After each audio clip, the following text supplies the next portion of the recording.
My fellow Ambazonians, this is Dr. Cho Ayaba. Today I would like to talk about our desire for collaboration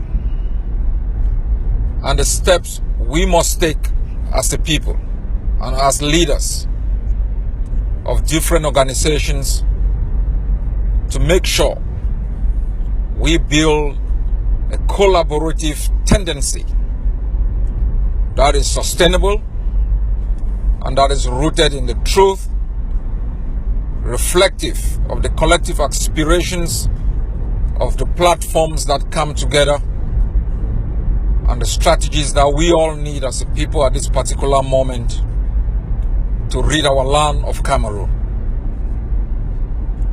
I know for the past 2 to 3 years, our people have called for genuine unity.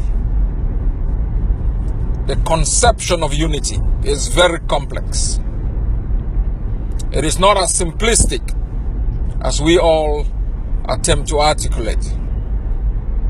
What kind of unity do we want?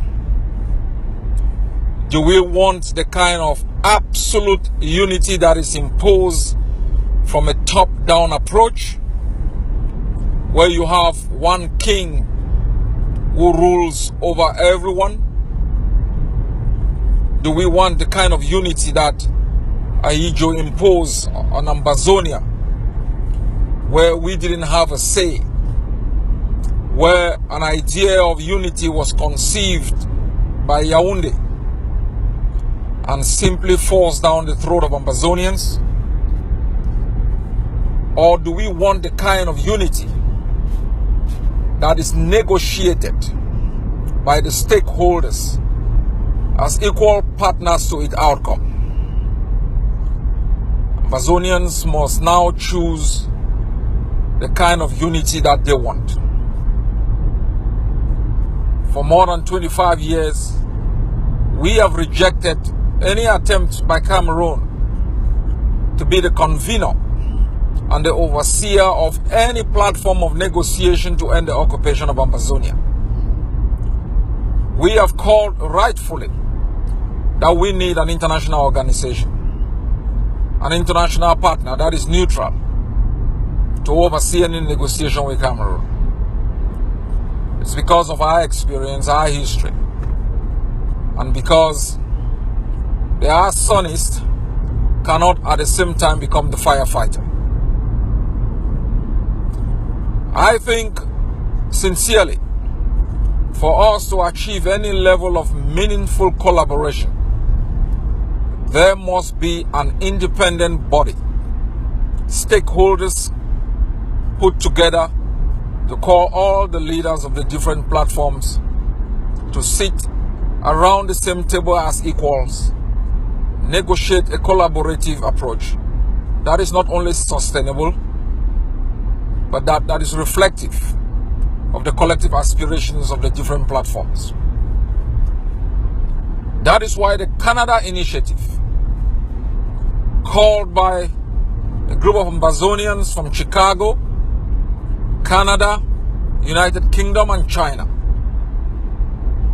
is the best way forward to get the leaders sit around a common table and negotiate, compromise, and tolerate each other. We will be meeting in Canada at the end of the month, and I think it will give us an opportunity to narrow our differences. We might not be able to use Canada alone to resolve those intractable differences, but it will give us the opportunity to interact, to communicate, to get to know each other, and to begin the process of bridging the gap between us.